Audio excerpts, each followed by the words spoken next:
Marami ang nagsasabi na konti lang ang kanilang kayang maipon at ma-invest, and then wala rin silang sapat na emergency fund, ang daming utang kaya nakaka-stress. Paano ba makakabayad ng utang? And of course, walang peace of mind kasi yung life insurance natin or healthcare usually benefit lang ng company. Wala tayong sarili. Paano pag tayo ay nag-resign? Wala na rin yung benefit natin ng mga ito. Kaya importante para tayo ay magkaroon ng solid financial foundation. May sinasabi dito, pinakapundasyon natin ay ang cash flow. Ibig sabihin, dapat maganda cash flow natin para ma-build natin ng mabilis itong ating solid financial foundation.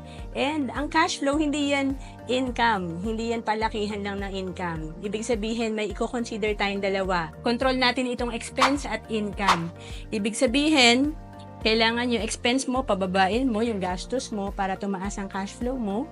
May disiplina dapat at pataasin ang income. Kung kulang ang kinikita, dapat meron kang other source of income para maganda ang ating cash flow. Ang mga mayayaman, walang problema sa kanilang finances kasi maganda yung cash flow nila.